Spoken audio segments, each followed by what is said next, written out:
এখন আমরা যে অংশটা নিয়ে আলোচনা করব তা হচ্ছে পরিপাক।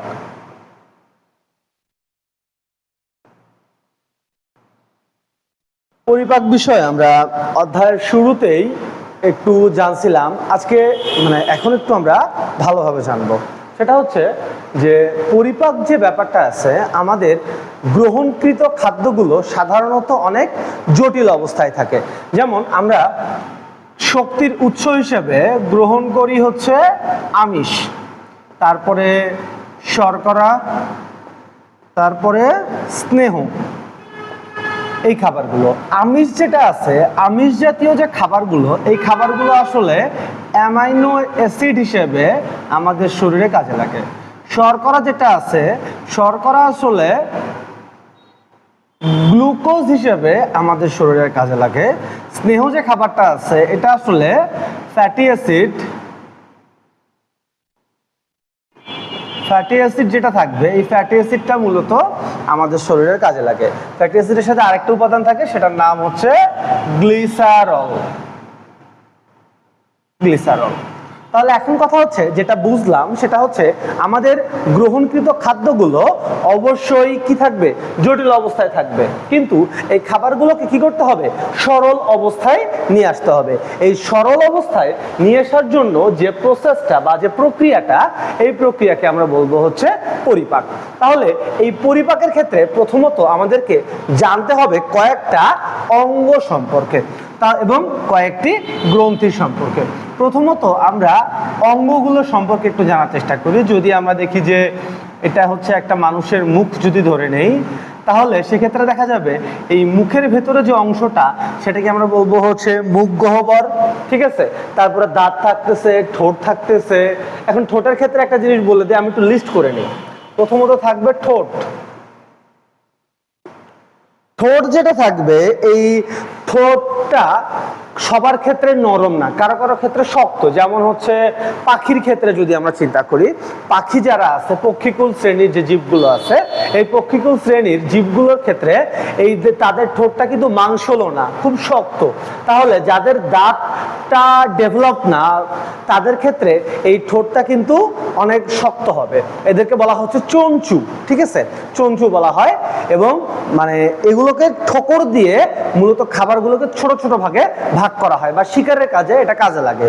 কিন্তু আমাদের যেহেতু দাঁতের যে ব্যাপারটা আছে, এই দাঁতটা যেহেতু ডেভেলপ করা, তাই বলা যায় যে আমাদের ঠোঁটগুলো হচ্ছে মাংসলো এবং নরম, বা হচ্ছে একটু সফট প্রকৃতির। এরপরে যেটা থাকবে, তাহলে ঠোঁটের পরে থাকবে হচ্ছে মুখ গহ্বর। মুখ গহ্বরের পরে আমাদের এখানে দুইটা নালী থাকবে। এই দুইটা নালীকে আমরা একটাকে বলতে পারি যে হচ্ছে খাদ্য নালী, এবং আরেকটা হচ্ছে শ্বাসনালী। শ্বাসনালী। এবং এইখানে পিছনে গলার দিকে একটা অংশ থাকবে, যেটাকে আলাজিহ্বা বলি আমরা। এটাকে আমরা বলি হচ্ছে আলাজিহ্বা। আলাজিহ্বা। তাহলে এখন কথা হচ্ছে, আলাজিহ্বা থাকলো, তারপরে আমাদের সাধারণ যে জিহ্বাটা থাকলো, এই জিহ্বাটা, এবং এইখানে যে ফাঁকা অংশটা থাকলো, এই ফাঁকা অংশটা নাম হইতেছে গলবিন। তাহলে আমরা একটু ভালোভাবে বোঝার চেষ্টা করি যে আমরা রোজা থাকা অবস্থায় কিন্তু পানিটার দিয়ে গলাটা ভেজাই না, আমরা শুধু স্বাভাবিকভাবে কুলি করি। আমরা রোজা থাকা অবস্থায় কুলি করার সময় যতটুকু পানি দিয়ে ভেজাই আমরা, বা যে গহ্বরটা আমরা পানি দিয়ে ভেজাই, এই অংশটা হচ্ছে মুখ গহ্বর। এরপরে যেটা থাকবে সেটা হইতেছে আমাদের এই গলবিলের অংশটা। গলবিল হচ্ছে আমরা গার্গল করার সময়, মোট কথা গলায় ভেতরে পর্যন্ত নেওয়ার পরে, পানিতে যখন আমরা গার্গল করি, এই গার্গল করার সময় যে অংশটাতে আমরা পানিটাকে আটকায় রাখি, এই অংশটা হচ্ছে গলবিল। এই গলবিলের এখানে মূলত আমরা পানিটাকে আটকায় রাখি। একটু ব্যাপারটা চিন্তা করো যে আমরা যখন কোনো কিছু গিলতে চাই, যেমন আমাদের মুখে সবসময় লালারস থাকতেছে, এই লালারসটাকে আমরা যখন গিলতে যাব, তখন দেখা যাবে আমাদের একটা প্রেসার ক্রিয়েট করতে হচ্ছে। অর্থাৎ এই যে প্রেসারটা ক্রিয়েট করলাম, ক্রিয়েট করেছে আমরা গেলার জন্য চেষ্টা করলাম বা ঢোক গিললাম, যেটা এই ঢোক গেলার সময় আমরা একটা প্রেসার দিচ্ছি ভেতর থেকে, ভালোভাবে লক্ষ্য করে দেখবা। এই যে প্রেসারটা দিচ্ছি, এই প্রেসারটা দিচ্ছি মূলত আলাজিভা দিয়ে। আমাদের ইসলামে বলা আছে যে খাওয়ার সময় কখনোই খাবার মুখে নিয়ে কথা বলা যাবে না। কেন খাবার মুখে নিয়ে কথা বলা যাবে না, এটা একটু বোঝার চেষ্টা করি।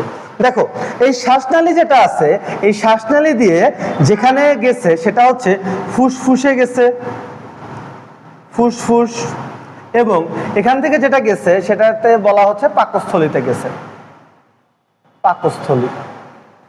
ব্যাপারটা হচ্ছে যে এই যে মুখ থেকে যখন খাবারটাকে আমরা গিলতে ধরবো বা খাবার মুখ গহ্বর থেকে যখন খাবারটা আসতে ধরবে, তখন এইটা গলবিলে চলে আসবে। গলবিলে আসার পরে এই খাবারটা শ্বাসনালীতেও চলে যেতে পারে, আবার খাদ্যনালীতেও চলে যেতে পারে। অর্থাৎ আমাদের যাওয়া প্রয়োজন হচ্ছে খাদ্যনালীতে, কিন্তু এটা যাইতে পারে শ্বাসনালীতে অথবা খাদ্যনালীতে, যদি আমরা এটাকে কন্ট্রোল করতে না পারি। তাহলে সেক্ষেত্রে দেখা যাচ্ছে যখন আমরা খাইতে যাব তখন এই আলাজিভাটা আমরা প্রেসার দেওয়ার মাধ্যমে এই অংশটাতে আমরা মূলত এই শ্বাসনালীটা ব্লক করে দিচ্ছি। শ্বাসনালীটা যখন আলাজিভা দিয়ে ব্লক করে দিচ্ছি, তখন খাবারটা সরাসরি খাদ্যনালী হয়ে পাকস্থলীতে চলে যাচ্ছে।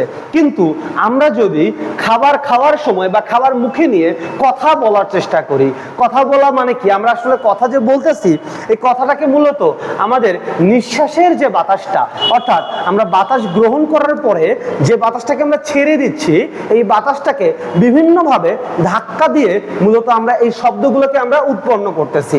তাহলে যখন আমরা কথা বলতে যাব তখন অবশ্যই শ্বাসনালীর উপরে এই আলাজিভা মানে এই ঢাকনাটা দিয়ে রাখতে পারবে না। যখন এটা দিয়ে রাখতে পারবে না, তখনই দেখা যাচ্ছে খাদ্যকণা শ্বাসনালীর ভেতর দিয়ে ঢুকে যাবে এবং খাবারটা তখন আমাদের প্রচন্ড রকমের কাশি হবে। কাশি কেন হচ্ছে? কাশি হচ্ছে কারণ যে খাদ্যকণাটা ঢুকতে ধরছে, ওই খাদ্যকণাটাকে কোনোভাবেই ঢুকতে দেওয়া যাবে না। ফুসফুসের স্টকে যত বাতাস থাকে সবগুলো দিয়ে ধাক্কা দেওয়া হয়। কখনো দেখা যায় যে নাক মুখ দিয়ে ভাত বা যে কোনো খাবার যখন থাকে মুখে, সেটা বের হয়ে আসতে ধরে। অর্থাৎ পুরো ব্যাপারটা আমি আবারও বলি, আমরা যখন ঢোক গিলতে যাই তখন আমাদের ঢোক গেলার যে অংশটা বা মুখের ভেতরে যে খাবার বা লালা রসটা থাকে, এই লালা রসটাকে কি করতে হয়? এই লালা রসটাকে হচ্ছে গলবিল পর্যন্ত নিয়ে আসতে হয়। গলবিল পর্যন্ত যখন নিয়ে আসতে যাব তখন সেক্ষেত্রে কি করতে হচ্ছে?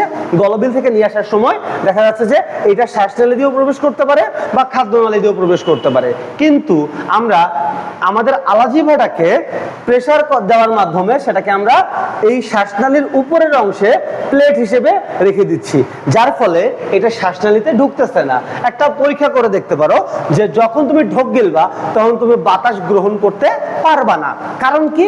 কারণ হচ্ছে যখন তুমি বাতাস গ্রহণ করতে যাবা তখন শ্বাসনালীটা খোলা থাকতে হবে, কিন্তু যখন তুমি ঢোক গিলবা তখন শ্বাসনালীটা বন্ধ থাকতে হবে। সেজন্য পারলে ট্রাই করে দেখতে পারো যে কখনোই ঢোক গেলার সময় তুমি শ্বাস নিতে পারবা না। আশা করি বুঝতে পারছো।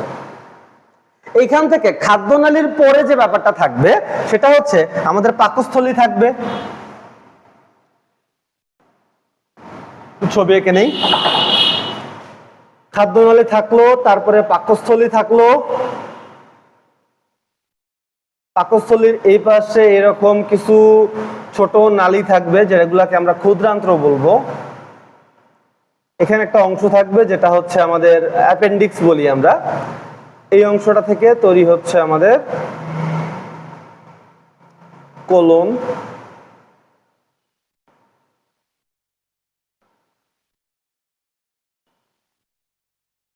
এবং তারপরে সিকাম, তারপরে রেক্টাম। তাহলে ব্যাপারটা হচ্ছে আমাদের এই যে খাদ্যনালী যেটা থাকতেছে, খাদ্যনালী দিয়ে আসলো, আসার পরে এটা পাকস্থলীতে থাকলো, পাকস্থলীর পরে সেখানে হচ্ছে এখান থেকে কি হলো? ক্ষুদ্রান্ত্র অংশ থাকলো, এবং এই অংশ থেকে পুরা যে বাকি যে অংশটা, এই অংশটা এটাকে আমরা বলতেছি হচ্ছে বৃহদান্ত্র।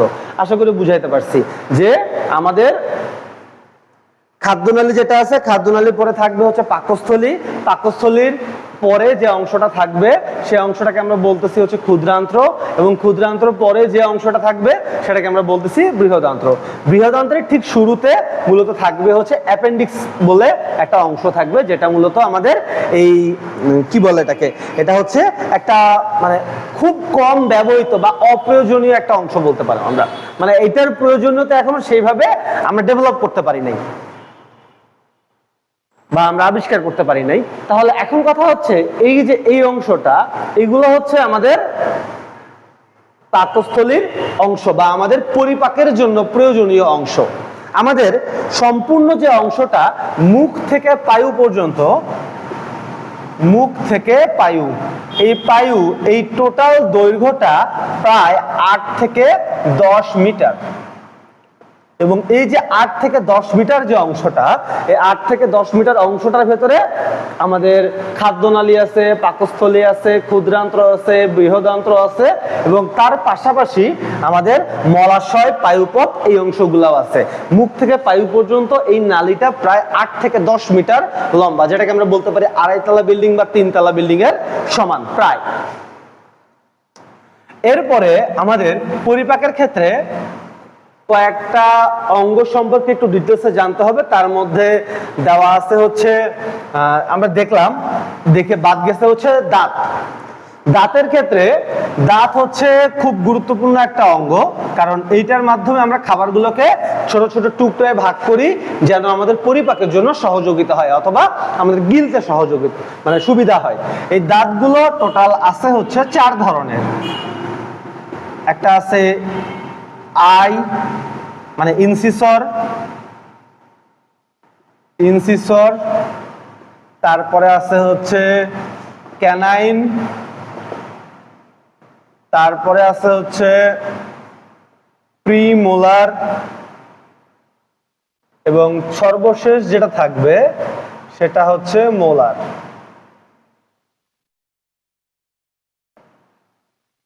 এটাকে আমরা বলতে পারি কর্তন দাঁত, এটাকে আমরা বলতে পারি ছেদন দাঁত, তারপরে হচ্ছে অগ্রপেশন, এবং মোলার শব্দের অর্থ হচ্ছে পেশন। তাহলে এই যে 4 ধরনের দাঁত থাকলো, এই 4 ধরনের দাঁত বিভিন্ন ভাবে কাজে লাগতেছে। আমি যদি তোমাদের চেনার জন্য সহজভাবে বলি যে খরগোশের বা ইঁদুরের যে 2টা দাঁত লম্বা থাকে, খরগোশের বা ইঁদুরের যে 2টা দাঁত লম্বা থাকে সামনে, এগুলাকে বলা হচ্ছে ইনসিসর বা কর্তন দাঁত, কোনো কিছু কাটার কাজে এটা ব্যবহার করা হচ্ছে। এরপরে আসে ছেদন দাঁত। ছেদন দাঁত হচ্ছে কর্নারে যে 2টা দাঁত থাকে আমাদের, 4টা দাঁত থাকে। তাহলে এখন কথা হচ্ছে কুকুর বিড়ালের বা মাংসাশী প্রাণীর মানে শিকার নির্ভর প্রাণীগুলোর যে দাঁতগুলো লম্বা থাকে সেগুলো হচ্ছে ক্যানাইন দাঁত। এরপরে প্রিমোলার, ক্যানাইনের পরে মূলত থাকবে হচ্ছে 2টা অগ্রপেশন দাঁত, এবং তারপরে যেটা থাকবে সেটা হচ্ছে মোলার বা পেশন দাঁত। আমাদের টোটাল দাঁত যেটা থাকবে, টোটাল দাঁত পূর্ণাঙ্গ অবস্থায় থাকবে হচ্ছে 32টি দাঁত থাকবে উপর এবং নিচের পাটি মিলে। কিন্তু দুধ দাঁত বলে একটা ব্যাপার থাকে, এই দুধ দাঁত থাকে হচ্ছে 20টি। এই 20টি দুধ দাঁত ছোট বাচ্চাদের ক্ষেত্রে এটা প্রথম অবস্থায় পড়ে যায়, এবং পড়ে যাওয়ার পরে পুনরায় যে দাঁতগুলো বের হয় এই দাঁতগুলো হচ্ছে স্থায়ী দাঁত। অর্থাৎ দুধ দাঁতের সংখ্যা হচ্ছে 20টি, এবং আমাদের যে প্রাপ্তবয়স্ক অবস্থায় বা স্থায়ী দাঁত যেগুলোকে বলতেছি, স্থায়ী দাঁতগুলো হচ্ছে 32টি। এখন এই দাঁতগুলোর ক্ষেত্রে কিভাবে ভাগ করা হয় একটা ব্যাপার আছে, সেটা হচ্ছে দন্ত সংকেত। দন্ত সংকেতের ক্ষেত্রে উপরের পাটি যেটা থাকে, উপরের পাটিতে থাকবে 16টা, নিচের যে পাটি, নিচের পাটিতে থাকবে হচ্ছে 16টা। এবং এগুলোকে যদি ভাগ করি তাহলে এইখানে 8টা, এখানে 8টা, এখানে 8, এখানে 8। তাহলে এই যে 8টা 4 8টা 32টা দাঁত থাকলো, যে কোনো একটা ভাগকে যদি আমরা ধরি তাহলে আমরা দন্ত সংকেত বের করতে পারবো। এই দাঁত, এটাকে আমরা দন্ত সংকেত বলি। তাহলে এই যে 8টা দাঁত, এই 8টা দাঁতের যে সিকোয়েন্স, এই সিকোয়েন্সটাকে আমরা বলতেছি দন্ত সংকেত। দন্ত সংকেত হচ্ছে I2 C1 P2 M3 গুণ 2 উপরের পাটি, এরপরে I2 C1 P2 M3 গুণ 2, অর্থাৎ ইনসিসর দুইটা, মানে আমাদের এই যে এক ভাগ হয় ডান পাশে অথবা বাম পাশে, উপরে অথবা নিচে, যে কোনো এক ভাগ, এটা উপরের পাটির ডান পাশের অর্ধেক বা বাম পাশের অর্ধেক, নিচের পাটি যেটা আছে এটা ডান পাশের অর্ধেক বা বাম পাশের অর্ধেক। তাহলে এখন এই 8টা দাঁতের সংকেতকে আমরা বলতেছি দন্ত সংকেত। সেই দন্ত সংকেতটা কি? I2 C1 P2 M3, অর্থাৎ ইনসিসর দুইটা বা কর্তন দাঁত দুইটা, তারপরে হচ্ছে ক্যানাইন দাঁত যেটা থাকবে, ক্যানাইন দাঁত হচ্ছে দুইটা, নিচে দুইটা, টোটাল 4টা, প্রিমোলার উপরে 4টা, নিচে 4টা, টোটাল 8টা, এবং মোলার দাঁত বা পেশন দাঁত যেটা, এই পেশন দাঁত হচ্ছে উপরে 6টা, নিচে 6টা, টোটাল 12টা। তাহলে এই যে টোটাল যে দাঁত থাকলো, এই যে মোলারের একদম সর্বশেষ যে দাঁতটা, মানে একদম ভেতরের দিকে সর্বশেষ যে দাঁতটা, উপরে নিচে ডানে বামে টোটাল 4টা কর্নার আছে। এই 4টা কর্নারের শেষ দাঁতগুলোকে বলা হচ্ছে আক্কেল দাঁত, যেগুলো হচ্ছে বিভিন্ন বয়সে উঠতে পারে। সাধারণত এটা 20 বছর বা 25 বছর বয়সে পরে উঠে। তাহলে এই পর্যন্ত ছিল হচ্ছে আমাদের দাঁত। এবং দাঁতের ক্ষেত্রে এই যে 20টি যেটা থাকবে, মাথায় রাখবা, দুধ দাঁতের সংখ্যা 20টি, স্থায়ী দাঁতের সংখ্যা 32টি, যার ভেতরে ইনসিসর যে টোটাল তাহলে কয়টা থাকতেছে? 4 আর 4-এ 8টা, ইনসিসর থাকতেছে 8টা, ক্যানাইন থাকতেছে 4টা, প্রিমোলার থাকতেছে 2 আর 2 4, 4 2 8, 8টা, এবং মোলার থাকতেছে টোটাল 6, 6 2 12টা, উপরে 6টা, নিচে 6টা। এই হলো আমাদের দাঁতের অংশটা। এখন আমরা আমাদের পরিপাকের জন্য কয়েকটা গ্রন্থি সম্পর্কে জানবো। গ্রন্থি কাকে বলে? গ্রন্থি হচ্ছে, এটা আগে জানা দরকার যে গ্রন্থি জিনিসটা কি। গ্রন্থি হচ্ছে মূলত নিঃসরণ, রস নিঃসরণকারী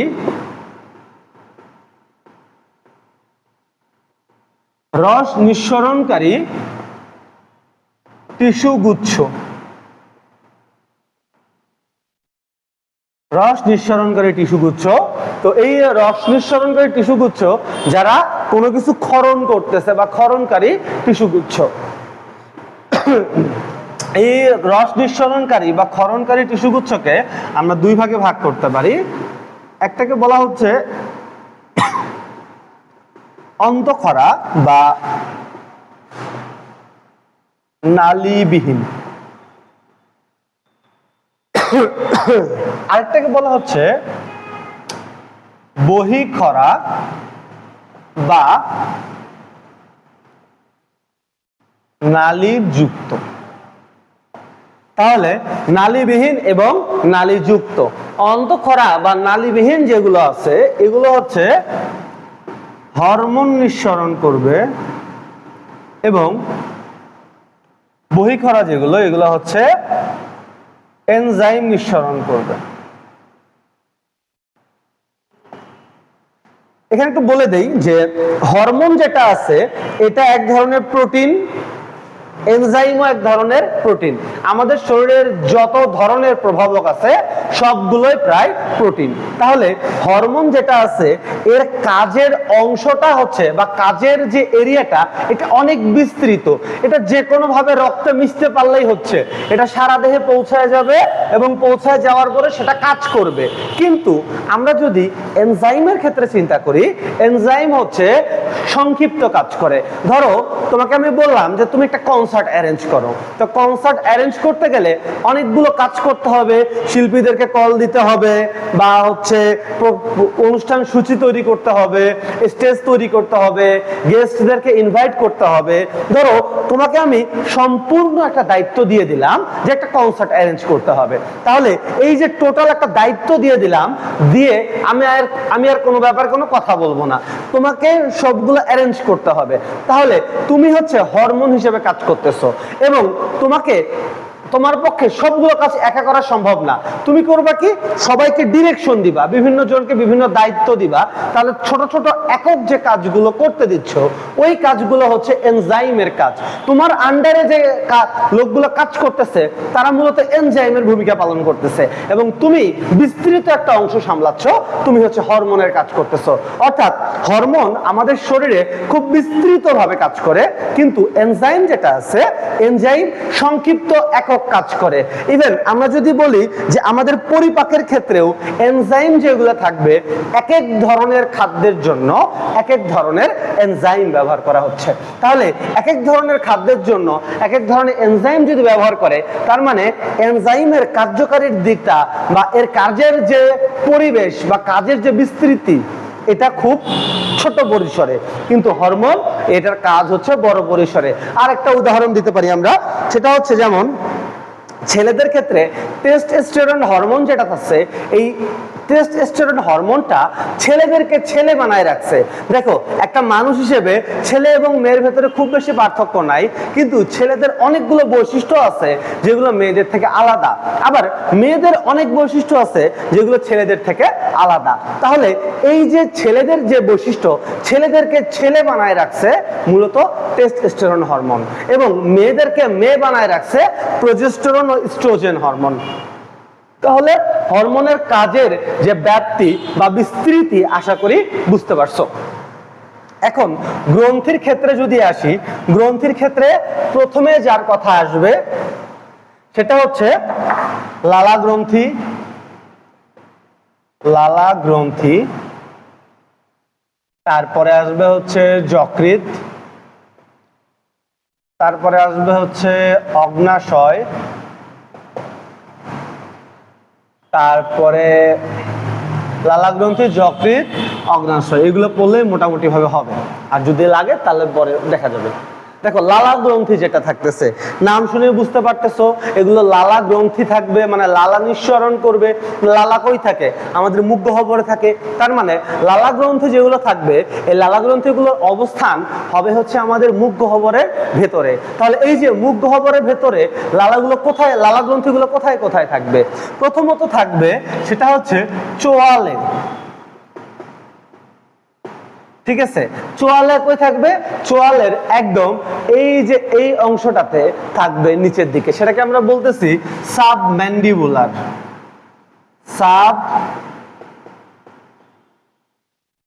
সাবম্যান্ডিবুলার, এই নিচে যে চোয়ালের যে হাড়টা, এটাকে আমরা বলতেছি হচ্ছে ম্যান্ডিবল, এবং এখানে যে গ্রন্থিটা থাকতেছে সেটাকে আমরা বলতেছি সাবম্যান্ডিবুলার। তারপরে থাকতেছে কানের নিচে।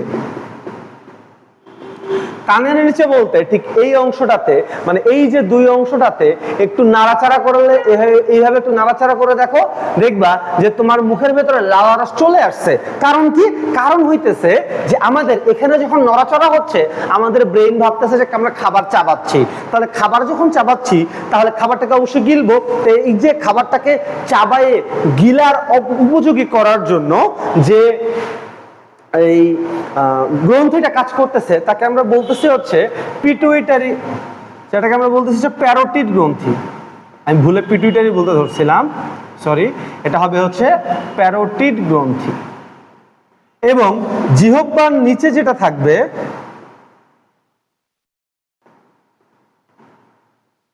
জিহ্বার নিচে, এটাকে আমরা বলবো হচ্ছে সাবলিঙ্গুয়াল গ্রন্থি।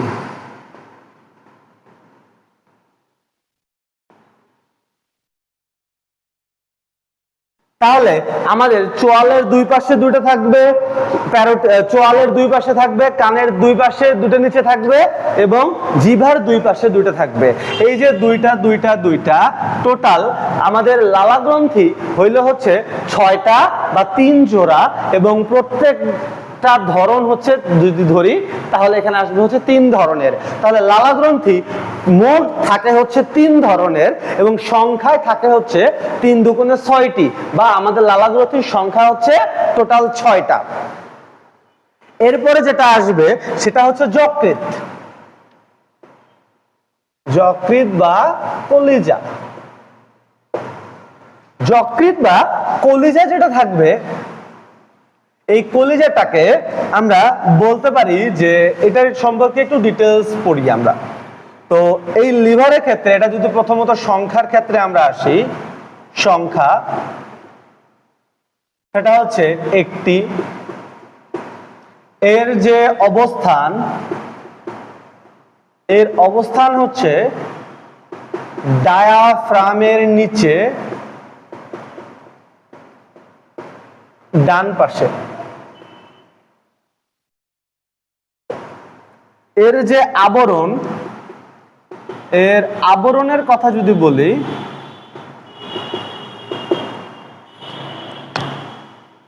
এর আবরণ হচ্ছে আমাদের লিভার ক্যাপসুল।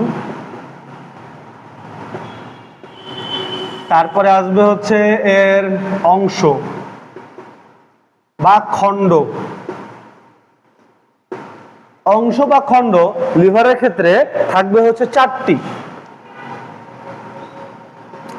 চারটি।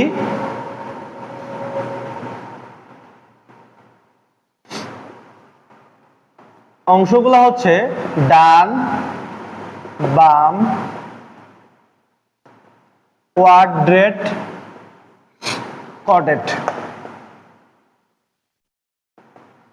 তাহলে এই যে ডান অংশটা হচ্ছে সবচেয়ে বড়, অর্থাৎ চারটা অসম্পূর্ণ, চারটা খণ্ডে বিভক্ত করা থাকে অসম্পূর্ণভাবে, মানে ভেতরে ভেতরে একসাথে যুক্ত আছে কিন্তু বাইরের দিক থেকে আলাদা করা আছে।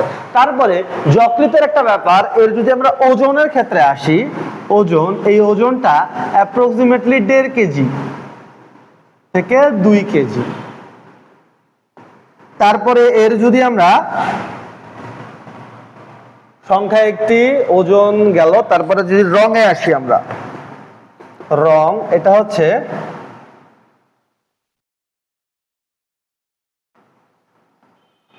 লাল খয়েরি বর্ণের,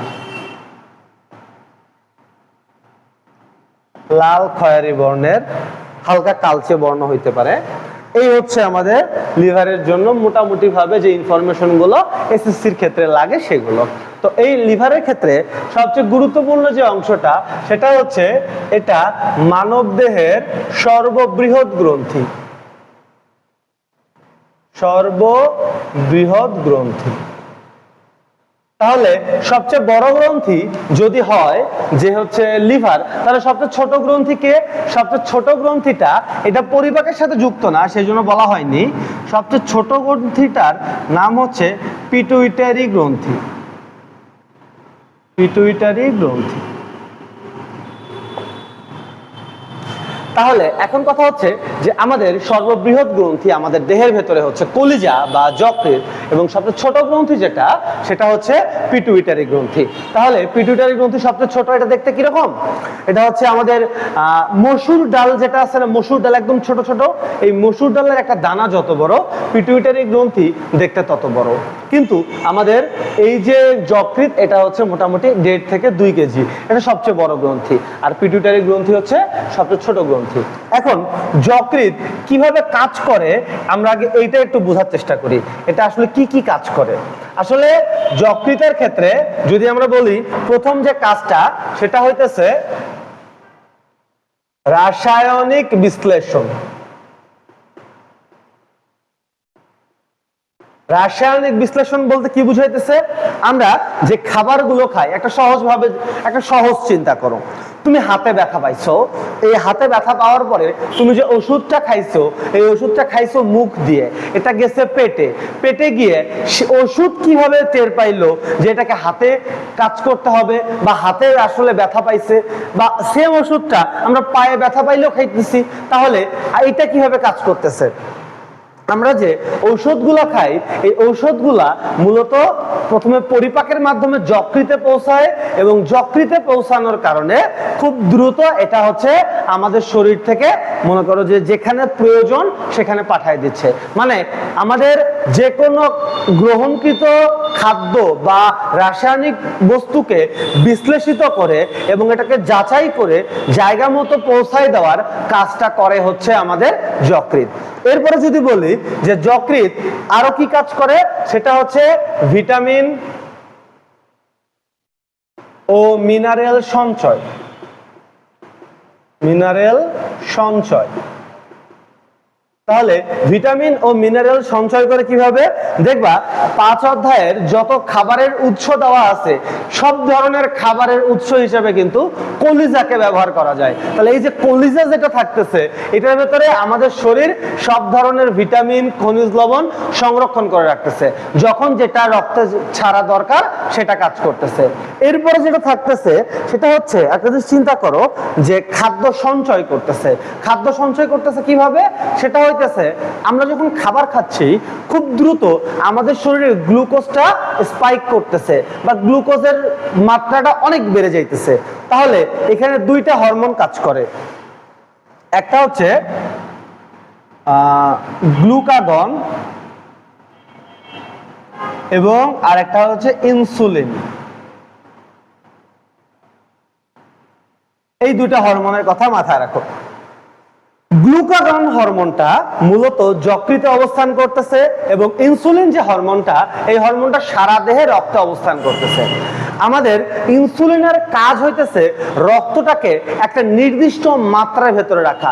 এই নির্দিষ্ট মাত্রাটার চেয়ে বেশি হইলেও ঝামেলা আছে, নির্দিষ্ট মাত্রার চেয়ে কম হইলেও ঝামেলা আছে। তাহলে এই যে নির্দিষ্ট মাত্রার ভেতরে যে রাখা, এই মাত্রার ভেতরে রাখার কাজটা করে হচ্ছে ইনসুলিন, এবং ইনসুলিনের অ্যাসিস্ট্যান্ট হিসেবে কাজ করতেছে গ্লুকাগন। যখন দেখা যাচ্ছে আমরা খাবার গ্রহণ করতেছি তখন কিন্তু একই সাথে আমরা সবগুলো গ্লুকোজকে ব্যবহার করতে পারতেছি না। যখন সবগুলো গ্লুকোজকে ব্যবহার করতে পারতেছি না তখন ঝামেলা হইতেছে যে এই গ্লুকোজগুলোকে রাখবো কই। আমাদের ইনসুলিন এই ব্যাপারটাকে হেল্প করে। কিভাবে হেল্প করে? ইনসুলিন যকৃতের কাছে সিগন্যাল পাঠায় যে রক্তে এখন গ্লুকোজ ছাড়া যাবে না, কারণ রক্তে যথেষ্ট পরিমাণ গ্লুকোজ আছে। আমাদের গ্রহণকৃত খাদ্যের যে গ্লুকোজটা, এই গ্লুকোজটা গ্লুকাগনের মাধ্যমে দেখা যাচ্ছে যে যকৃৎ ধরে রাখতেছে এবং আস্তে আস্তে সেটাকে বডিতে ছাড়তেছে। আমরা কাজ করতেছি, আমরা নিঃশ্বাস নিতেছি, আমাদের হার্ট পাম্প করতেছে, আমাদের শক্তি খরচ হইতেছে। তাহলে এই যে শক্তিটা খরচ হচ্ছে এটা কিন্তু একবারে কিন্তু আমরা খরচ করতেছি না, আমরা ধীরে ধীরে খরচ করতেছি। তাহলে এই যে ধীরে ধীরে খরচ করার যে ব্যাপারটা, এটা হচ্ছে গ্লুকাগন যকৃতের থেকে মূলত কাজটা করতেছে। কিন্তু আমরা যদি ইনসুলিনের ক্ষেত্রে চিন্তা করি, ইনসুলিনের কাজ হচ্ছে রক্তে গ্লুকোজের মাত্রা নিয়ন্ত্রণ করা, গ্লুকোজের মাত্রা যেন খুব বেশি বা খুব কম না হয়ে যায়। যেমন আমরা যখন রোজা থাকি তখন দেখা যাচ্ছে সেহেরি খাচ্ছি, সেহেরিতে আমরা যে খাবারগুলো খাচ্ছি এটাকে দিয়ে কিন্তু আমরা সারাদিন ব্যবহার করতেছি এই শক্তিটাকে। কিভাবে? ইনসুলিন তখন আমাদের গ্লুকোজের স্পাইক হওয়াটাকে বা গ্লুকোজের মাত্রা অত্যধিক বাড়াটাকে মানে আটকাই দিচ্ছে, মানে গ্লুকোজের লেভেলটা খুব বেশি বাড়তেছে না, কিন্তু আস্তে আস্তে এগুলোকে কি করা হচ্ছে, ব্যবহার করতে হবে। এই ব্যবহার করার আগে পর্যন্ত এগুলো জমা থাকতেছে যকৃতে, অর্থাৎ হজম প্রক্রিয়ার মাধ্যমে এই শক্তি বা এই গ্লুকোজগুলো জমা থাকতেছে গ্লুকাগনের মাধ্যমে যকৃতের ভেতরে। এবং যখন ইনসুলিন সিগন্যাল দিতেছে, মানে ইনসুলিন যখন গ্রিন সিগন্যাল দিতেছে তখন এগুলো রক্তে ছাড়া হচ্ছে গ্লুকোজ। এই গ্লুকাগনের ক্ষেত্রে আরেকটা কাজ করতে পারে, এটা হচ্ছে আমাদের শরীরের যে অতিরিক্ত খাবার বা গ্লুকোজটা এটাকে চর্বিতে কনভার্ট করে জমা রাখতেছে, এবং যখন গ্লুকোজের সংকট পড়তেছে তখন চর্বিতে কনভার্ট করে, চর্বি থেকে কনভার্ট করে গ্লুকোজে পরিণত করতেছে। এখানে একটা ব্যাপার আছে, সেটা হইতেছে কেন গ্লুকোজ হিসেবে সংরক্ষণ করতেছে না, কেন শুধুমাত্র গ্লুকাগন চর্বিটাকে সংরক্ষণ করতেছে, চাইলে তো গ্লুকোজ হিসেবে সংরক্ষণ করতে পারতো। একটা জিনিস বুঝো, সেটা হচ্ছে 1 গ্রাম এই ওজনটা গ্লুকোজ হিসেবে সংরক্ষণ করলে যে পরিমাণ খাটুনি হবে, 1 গ্রাম চর্বি হিসেবে যদি সংরক্ষণ করে সেম খাটুনি হবে। কিন্তু 1 গ্রাম যদি চর্বি সংরক্ষণ করে তাহলে সেখানে 9 কিলো ক্যালোরি পার গ্রাম সে জমাচ্ছে, এবং যদি গ্লুকোজ জমায় তাহলে সেক্ষেত্রে 4 কিলো ক্যালোরি পার গ্রাম জমাচ্ছে। তার মানে একটা জিনিস দেখো, আমরা যখন টাকা জমাই সবচেয়ে ভালো হচ্ছে 1000 টাকার নোট বা সর্বোচ্চ বড় নোটটা দিয়ে জমানোর চেষ্টা করি। তাহলে এই যে সর্বোচ্চ বড় নোটটা দিয়ে যখন জমানোর চেষ্টা করি, ঠিক সেম কাজ আমাদের বডিও করে। কিভাবে করতেছে? গ্লুকোজ হিসেবে যদি জমায় তাহলে সেক্ষেত্রে প্রতি গ্রামে সে জমাইতেছে 4 কিলো ক্যালোরি, কিন্তু যদি চর্বি হিসেবে জমায় তাহলে সেক্ষেত্রে প্রতি গ্রামে সে জমাইতেছে 9 কিলো ক্যালোরি। সেই জন্য আমাদের মানে শক্তি সবসময় যেহেতু মানে প্রয়োজন হচ্ছে, তার মানে গ্লুকোজে সবসময় প্রয়োজন হবে, কিন্তু একটা নির্দিষ্ট মাত্রায় প্রয়োজন হবে। তাহলে এই যে নির্দিষ্ট মাত্রায় যে গ্লুকোজের প্রবাহটা, এই প্রবাহটা ধরে রাখতেছে কে? মূলত হচ্ছে গ্লুকাগন এবং ইনসুলিন, এই দুইটা হরমোন। এবং কার মাধ্যমে? সেটা হচ্ছে আমাদের যকৃতের মাধ্যমে। এরপরে যেটা থাকবে সেটা হইতেছে যকৃতের আরেকটা বিশেষ ভূমিকা আছে, সেটা হচ্ছে তাপ উৎপন্ন করা। আমাদের শরীরের স্বাভাবিক যে তাপমাত্রা, এই তাপমাত্রাটাকে ধরে রাখার জন্য প্রধান তাপের উৎস হিসেবে কাজ করতেছে আমাদের যকৃৎ।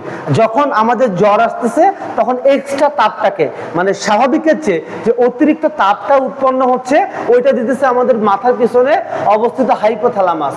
সেজন্য আমরা জ্বর মাপি হচ্ছে কপালে হাত দিয়ে, এইভাবে কপালে হাত দিয়ে বা এখানে হাত দিয়ে জ্বরটাকে আমরা পরিমাপ করার চেষ্টা করি বা বোঝার চেষ্টা করি। কিন্তু স্বাভাবিক সব সময় জ্বর না আসলেও তো শরীর আমাদের গরম থাকতেছে, একটা নির্দিষ্ট পরিমাণ তাপমাত্রা আমাদের শরীরে সবসময় বজায় রাখতে হবে। তাহলে আমাদের শরীরে নির্দিষ্ট পরিমাণ তাপমাত্রা বজায় রাখতে গেলে যকৃৎ সেটার জন্য মুখ্য ভূমিকা পালন করতেছে। এবং এই যে মুখ্য ভূমিকা পালন করতেছে, করার পরে আমাদের দেখা যাচ্ছে কি যে অতিরিক্ত যে চাপটা, এটা আলাদা ব্যাপার, এই বিষয়ে পরে আলোচনা করব। বাট মাথায় রাখো, অতিরিক্ত তাপটা আসে হচ্ছে আমাদের হাইপোথ্যালামাস বা মস্তিষ্কের পিছন অংশ থেকে। এই ছিল আমাদের মোটামুটি যকৃতের কাজ। কারণ ওয়ান শট ক্লাসে খুব গুরুত্বপূর্ণ অংশগুলো দেওয়া হচ্ছে, আমরা খুব দ্রুত চেষ্টা করব তোমাদের জন্য প্রত্যেকটা টপিক ভিত্তিক ভাবে কাজগুলোকে করার। এখন আমরা লালা গ্রন্থি এবং যকৃৎ সম্পর্কে জানছি, এখন আমরা অগ্নাশয় সম্পর্কে জানবো। অগ্নাশয় যেটা আছে, অগ্নাশয় বা প্যানক্রিয়াস বা এটাকে আমরা মেটেকলিজাও বলতে পারি, মেটেকলিজা। তাহলে এই অগ্নাশয়ের সবচেয়ে গুরুত্বপূর্ণ যে উপাদানটা থাকবে সেটা হইতেছে, এটাকে মিশ্র গ্রন্থি বলা হয়। মিশ্র গ্রন্থি বলার কারণ কি? কারণ যদি আমরা বলি যে অন্তঃক্ষরা গ্রন্থি যেটা আছে, অন্তঃক্ষরা গ্রন্থি হিসেবে সে কাজ করতেছে। অন্তঃক্ষরা গ্রন্থি হিসেবে কাজ করলে তাকে হরমোন নিঃসরণ করতে হবে। তাহলে হরমোন যেটা নিঃসরণ করে সেটা হচ্ছে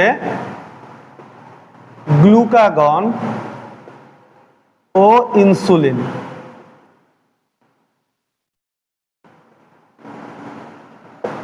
গ্লুকাগন ইনসুলিনের উৎপন্ন স্থল হচ্ছে অগ্নাশয়, এবং কাজের দিক থেকে বা কার্যপ্রণালী যেটা, এটা হচ্ছে মূলত যকৃতের সাথে বেশি।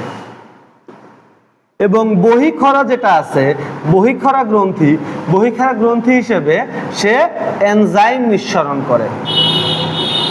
এনজাইম কি নিঃসরণ করতেছে? এনজাইম নিঃসরণ করতেছে হচ্ছে অ্যামাইলেজ, প্রোটিয়েজ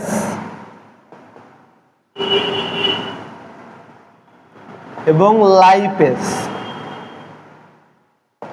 তাহলে আমাদের একটা গ্রন্থি হয় অন্তঃক্ষরা গ্রন্থি হিসেবে কাজ করবে এবং হরমোন নিঃসরণ করবে, অথবা তারা বহিঃক্ষরা গ্রন্থি এবং হিসেবে কাজ করবে এবং এনজাইম নিঃসরণ করবে।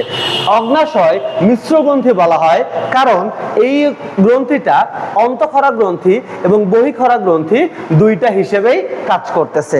অগ্নাশয়ের ক্ষেত্রে একটা তথ্য, সেটা হচ্ছে অগ্নাশয়ের আইলেটস অফ ল্যাঙ্গারহ্যান্স নামে একটা জায়গা আছে। আইলেটস অফ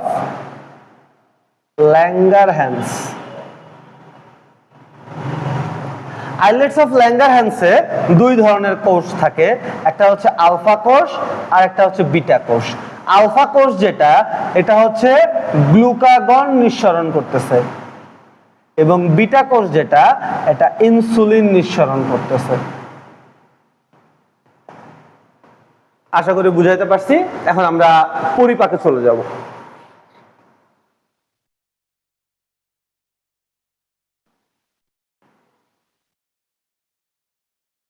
পরিপাকের এটা হচ্ছে, এগুলো যেগুলো পড়লাম সেগুলো হচ্ছে স্টার্টার। এগুলো আসলে আমাদের মানে খুব বেশি একটা ইয়া হয় না, মানে লিখতে হয় না, আমাদেরকে লিখতে হয় মূলত পরিপাক। এগুলো থেকে হচ্ছে খ নাম্বার কোশ্চেন বা ক নাম্বার কোশ্চেন আসবে, যেমন হচ্ছে ক্ষুদ্রান্ত কয় ভাগে বিভক্ত, তারপরে হচ্ছে বৃহদান্ত্র কয় ভাগে বিভক্ত, ক্ষুদ্রান্ত্র ক্ষেত্রে যদি বলি তাহলে ডিওডেনাম, জেজুনাম, ইলিয়াম 3 ভাগে বিভক্ত। তারপরে হচ্ছে বৃহদান্ত্র কয় ভাগে বিভক্ত, কোলন, সিকাম, রেকটাম, এই 3 ভাগে বিভক্ত। তারপরে হচ্ছে পাকস্থলী নিজে হজম হয় না কেন, ঠিক আছে, এগুলো হচ্ছে আমাদের খুব গুরুত্বপূর্ণ একটা অংশ। পাকস্থলীর ক্ষেত্রে একটা জিনিস বলে দেই যে পাকস্থলীটা নিজে আসলে হজম হয় না কেন, কারণ এখানে গুরুত্বপূর্ণ একটা অ্যাসিড থাকে যেটার নাম হচ্ছে হাইড্রোক্লোরিক অ্যাসিড। এই হাইড্রোক্লোরিক অ্যাসিড প্রতিনিয়ত আমাদের পাকস্থলীটাকে হজম করার চেষ্টা করে কিন্তু পারে না। কারণ হইতেছে যে আমাদের যে হাইড্রোক্লোরিক অ্যাসিডটা আছে এটার চতুর্দিক দিয়া এখানে একটা আবরণ থাকতেছে, সেটা হচ্ছে মিউকাসের আবরণ থাকতেছে। এই মিউকাসের আবরণ হাইড্রোক্লোরিক অ্যাসিডকে আমাদের পাকস্থলী পর্যন্ত পৌঁছাইতে দিচ্ছে না, না হলে আমাদের পাকস্থলী নিজেও আসলে হজম হয়ে যাইতো।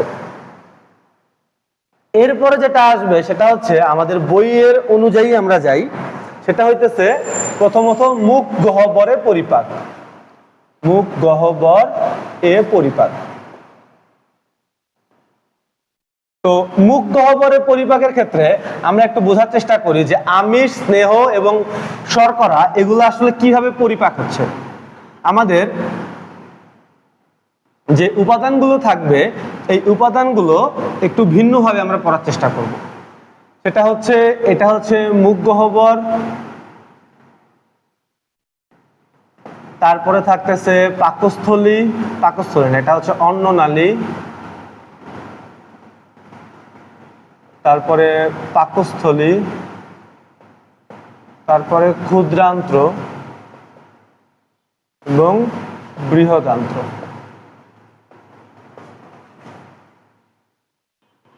প্রথমত আসি হচ্ছে শর্করা, তারপরে হচ্ছে আমিষ, তারপরে হচ্ছে স্নেহ। আমাদের কোশ্চেন আসলে দুই ভাবে আসতে পারে, একটা হচ্ছে খাদ্য ভিত্তিক ভাবে আসতে পারে, আর একটা হচ্ছে অঙ্গ ভিত্তিক ভাবে আসতে পারে। অঙ্গ ভিত্তিক ভাবে যদি আসে তাহলে আসবে হচ্ছে মুখ গহ্বর, পাকস্থলী, ক্ষুদ্রান্ত্র, বৃহদান্ত্র। শর্করার ক্ষেত্রে সেটা মুখ গহ্বরে পরিপাক হবে কিন্তু অন্ননালীতে পরিপাক হবে না, পাকস্থলীতে পরিপাক হবে না, ক্ষুদ্রান্ত্রে পরিপাক হবে, বৃহদান্ত্রে পরিপাক হবে। আমিষের ক্ষেত্রে এটা মুখ গহ্বরে হবে না, অন্ননালীতে হবে না, পাকস্থলীতে হবে, ক্ষুদ্রান্ত্রে হবে, বৃহদান্ত্রে হবে। স্নেহ জাতীয় খাবারের ক্ষেত্রে এটা মুখ গহ্বর, অন্ননালী, পাকস্থলী কোনোটাতেই হবে না, ক্ষুদ্রান্ত্রে এবং বৃহদান্ত্রে হবে। এটা হচ্ছে আমাদের মূলত খাদ্য ভিত্তিক ভাবে পরিপাকের যে ডায়াগ্রাম সেটা। এখন আমরা অঙ্গ ভিত্তিক ভাবে শেখার চেষ্টা করব। যদি অঙ্গ ভিত্তিক ভাবে শিখি তাহলে প্রথমত যেটা ব্যাপার আসবে সেটা হইতেছে লালারস। লালারসের ক্ষেত্রে লালারসে আমাদের দুইটা এনজাইম থাকতেছে।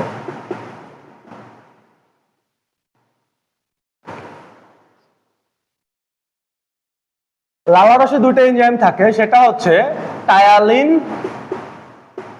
এবং মল্টেজ। এই টায়ালিন এবং মল্টেজ যে এনজাইমটা থাকবে এই এনজাইমটা মূলত শর্করা পরিপাককারী এনজাইম। তাহলে এই যে শর্করা পরিপাককারী যে এনজাইমটা থাকবে এই শর্করা পরিপাককারী এনজাইমটা আমাদের শুধুমাত্র শর্করাকেই পরিপাক করতেছে, অন্যান্য যে উপাদানগুলো আছে সেগুলোকে পরিপাক করতেছে না। কিন্তু এই যে শর্করা জাতীয় যে খাবারটা আছে এটাই আসলে আমাদের মূলত শক্তির উৎস। তাহলে এই যে শক্তির উৎস যেটা থাকবে এই শক্তির উৎস হিসেবে শর্করাকে আমরা ব্যবহার করতেছি। বাকি যে উপাদানগুলো থাকবে যে আমিষ, এবং স্নেহ, এই দুইটা উপাদান আসলে এখানে শুধুমাত্র যান্ত্রিক পরিপাক হচ্ছে। আমরা পরিপাকটাকে আসলে দুই ভাগে ভাগ করতে পারি, একটা হচ্ছে যান্ত্রিক পরিপাক আর একটা হচ্ছে রাসায়নিক পরিপাক। রাসায়নিক পরিপাক এবং যান্ত্রিক পরিপাক ওইটাকে আমরা একটু ডায়াগ্রাম হিসেবে দেখবো, জাস্ট একটু মনে রাখি আগে। সেটা হইতেছে কি যে আমাদের শরীরে খাবারের পরিপাক একটা আছে ছোট ছোট টুকরায় আমরা ভাগ করতেছি, এটাকে আমরা বলতেছি হচ্ছে যান্ত্রিক পরিপাক, এবং আরেকটা আছে সেটা হচ্ছে রাসায়নিক পরিপাক, খাবারটাকে রাসায়নিকভাবে বিশ্লেষিত করে দিচ্ছি। তো রাসায়নিকভাবে বিশ্লেষিত করে দেওয়াটাকে আমরা বলতেছি রাসায়নিক পরিপাক। আমরা এখানে মূলত এই মুখ গহ্বরে যখন পরিপাকটা ঘটবে তখন এখানে হচ্ছে লালারসের মাধ্যমে টায়ালিন এবং মল্ডের এনজাইমের মাধ্যমে শর্করা জাতীয় খাদ্যের পরিপাক ঘটবে। কিন্তু আমিষ এবং স্নেহ এদের শুধুমাত্র যান্ত্রিক পরিপাক ঘটবে, কোনো রাসায়নিক পরিপাক ঘটবে না। আশা করি বুঝতে পারছো। অন্ননালীতে কোনো ধরনের কোনো খাদ্যের পরিপাকই ঘটে না, কারণ এখানে খুব অল্প সময় থাকতেছে। এরপরে আমরা যেটা পাবো সেটা হচ্ছে আমাদের পাকস্থলীতে পরিপাক। পাকস্থলীতে আমরা জানি প্রধানত ভাবে থাকতেছে HCl বা হাইড্রোক্লোরিক অ্যাসিড। এই হাইড্রোক্লোরিক অ্যাসিড যেটা থাকতেছে, এই হাইড্রোক্লোরিক অ্যাসিডের ক্ষেত্রে এটা আসলে কিভাবে আমাদের পরিপাকে হেল্প করতেছে। দেখো, আমাদের পাকস্থলীতে শুধুমাত্র আমিষ জাতীয় খাদ্যের পরিপাক হচ্ছে, কিন্তু স্নেহ বা শর্করা জাতীয় খাদ্যের কিন্তু পরিপাকটা হচ্ছে না। তাহলে সেক্ষেত্রে দেখা যাইতেছে হাইড্রোক্লোরিক অ্যাসিড কিভাবে আসলে হেল্প করতেছে। এটা হচ্ছে নিষ্ক্রিয় পেপসিনোজেন,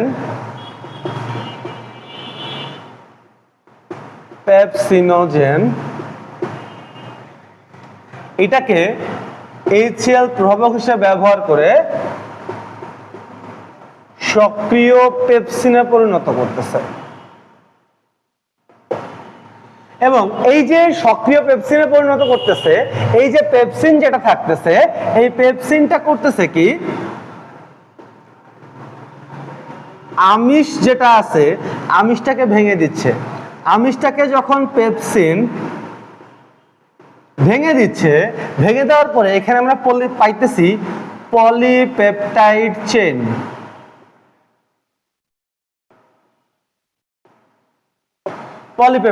পাইতেছি। তাহলে সেদিক থেকে দেখা যাইতেছে যে নিষ্ক্রিয় পেপসিনোজেন থেকে হাইড্রোক্লোরিক অ্যাসিডের সহায়তায় সক্রিয় পেপসিনে পরিণত হচ্ছে, এবং আমিষ জাতীয় খাদ্য যেটা থাকতেছে এটা পেপসিনের ভূমিকায় পলিপেপটাইড চেইনে পরিণত হচ্ছে। আমরা জানি যে এই পলিপেপটাইড চেইন যেটা আছে এটা মূলত অ্যামাইনো অ্যাসিডের চেইন।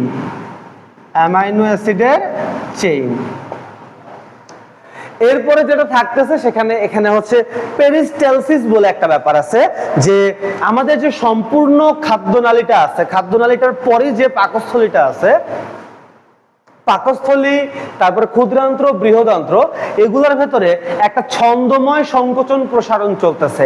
মানে ঢেউ খেলানোর মতো করে আসলে আমাদের পাকস্থলী, ক্ষুদ্রান্ত্র, বৃহদান্ত্র এগুলোর ভেতরে খাদ্যবস্তু মানে একটু নাড়াচাড়া হইতেছে। এই যে নাড়াচাড়া হইতেছে, এই নাড়াচাড়া হওয়ার যে ঘটনাটা, এটাকে আমরা বলবো হচ্ছে পেরিস্টালসিস। তার মানে যান্ত্রিক পরিপাক দুই ধরনের হইতে পারে, একটা হচ্ছে চর্বণ, মানে আমরা খাবারটাকে চাবাইতেছি, আরেকটা হচ্ছে আমাদের পৌষ্টিক নালীর বা হচ্ছে পাকস্থলী, ক্ষুদ্রান্ত, বৃহদান্তের ক্ষেত্রে সংকোচন প্রসারণ যে ভূমিকাটা থাকতেছে, এই সংকোচন প্রসারণ যে ভূমিকাটা থাকতেছে এটাকে আমরা বলতেছি হচ্ছে পেরিস্টালসিস। এই পর্যন্ত আশা করি বুঝতে পারছো।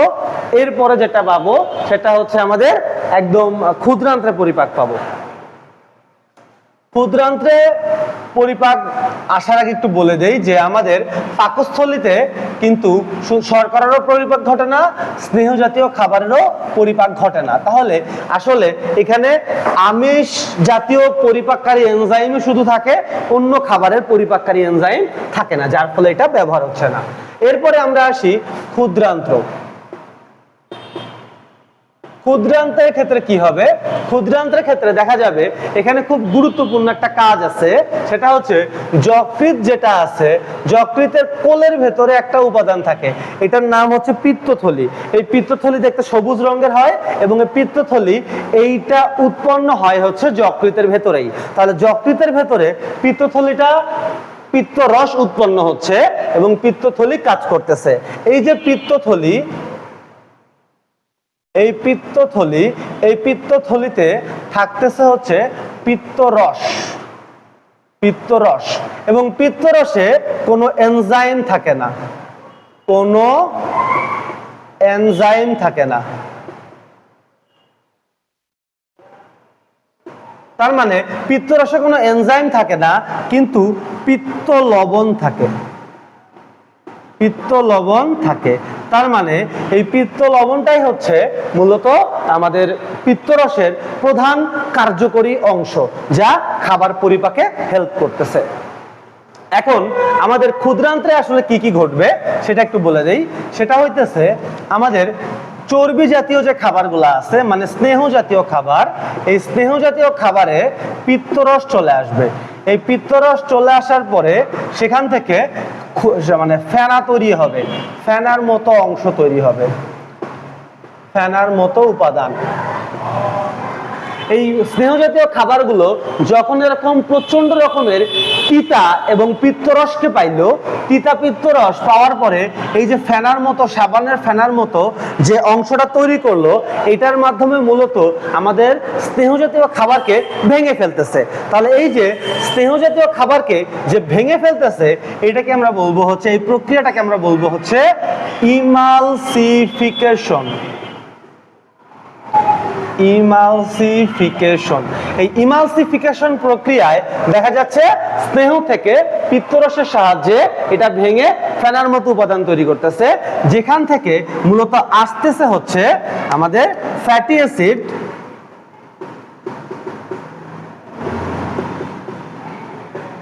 ফ্যাটি অ্যাসিড এবং গ্লিসারল।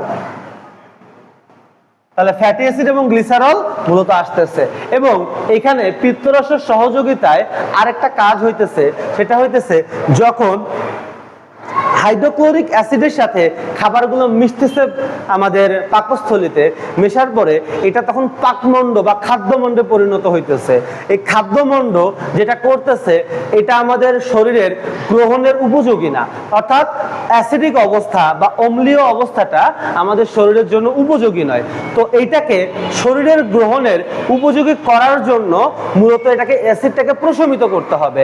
এই পিত্তরস হচ্ছে মূলত ক্ষারীয় একটা উপাদান, যেটা আমাদের এই যে কাইম বা খাদ্য বা পাকমণ্ড যেটা আছে, মানে খাবারটা হাইড্রোক্লোরিক অ্যাসিডে যাওয়ার পরে যে কাইম বা পাকমণ্ড তৈরি করতেছে, এই পাকমণ্ডটাকে পিত্তরসের সহযোগিতায় প্রশমিত করা হচ্ছে বা দেহের গ্রহণের উপযোগী করা হচ্ছে। এর মাধ্যমে মূলত খাবারের রসটা গ্রহণের উপযোগী হচ্ছে।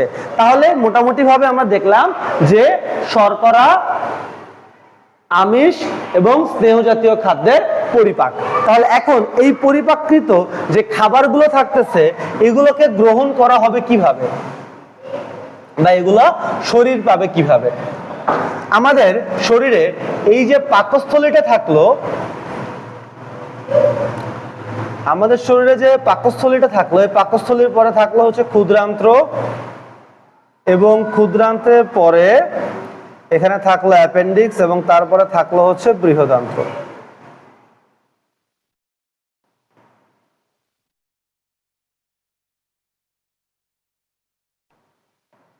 তো কথা হইতেছে আমাদের যে পরিপাককৃত যে খাবারগুলো থাকবে, এই খাবারগুলোকে গ্রহণ করার জন্য এখানে একটা উপাদান থাকবে, সেটার নাম হচ্ছে যকৃৎ। এই যে এটা হচ্ছে যকৃৎ। তো ব্যাপারটা হচ্ছে, এখন একটা জিনিস বোঝার চেষ্টা করো, সাপোজিটর জিনিসটা আশা করি তোমরা পরিচিত এটার সাথে। সাপোজিটর কিভাবে কাজ করতেছে? সাপোজিটর পায়ুপথ দিয়ে প্রবেশ করানো একটা ঔষধ উপাদান বা একটা মেডিসিন। তাহলে যেটা মুখ দিয়ে কাজ করতেছে না কি, সেটা পায়ুপথ দিয়ে কাজ করতেছে কিভাবে, এটাকে বোঝার চেষ্টা করি। অর্থাৎ আমরা মুখ দিয়ে যে খাবারটা হিসেবে যে ঔষধটা খাই, এই ঔষধটা এটা পাকস্থলীতে প্রথমত যায়, তারপরে ক্ষুদ্রান্ত্রে যায় এবং তারপরে বৃহদান্ত্রে যায়। এর মাঝখানে দেখা যাচ্ছে যকৃতের হেপাটিক পোর্টাল শিরা নামে একটা শিরা থাকে, যেই শিরার মাধ্যমে সেটা যকৃতে পৌঁছায়। অর্থাৎ এই পরিপাকৃত খাবারগুলো এটার নাম হচ্ছে হেপাটিক পোর্টাল শিরা। হেপাটিক পোর্টাল শিরা।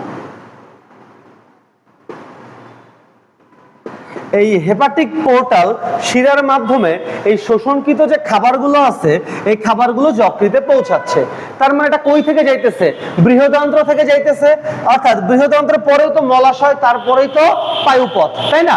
তাহলে সেদিক থেকে দেখা যাইতেছে যকৃতে যখন দেখা যাচ্ছে ওষুধটা পৌঁছাইতে সময় লাগে মোটামুটি ভাবে 6 থেকে 7 ঘন্টা, যেটা আমরা মুখ দিয়ে খাবো।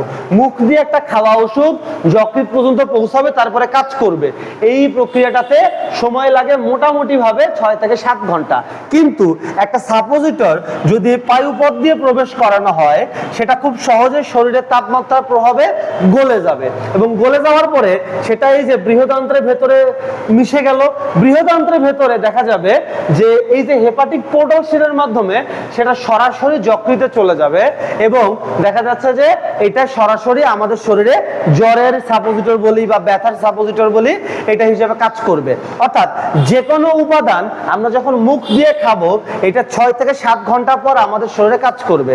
কিন্তু যখন দেখা যাচ্ছে জ্বর 103 ডিগ্রি ফারেনহাইট বা 104 ডিগ্রি ফারেনহাইট হয়ে যাচ্ছে, তখন আসলে এই মুখ দিয়ে খাবেও তারপরে শরীরে ওষুধটা কাজ করবে, এই সময়টা আসলে থাকে না বা একটা দুর্ঘটনা ঘটে যাওয়ার সম্ভাবনা থাকে। তখন আসলে কি করা হয়? তখন আসলে পায়ুপথ দিয়ে সাপোজিটর একটা অংশ, একটা মেডিসিন প্রবেশ করানো হয়, যেটা খুব দ্রুত হেপাটিক পোর্টাল শিরার মাধ্যমে যকৃতে পৌঁছায় যাচ্ছে। এটা ছিল সাপোজিটরের অংশ।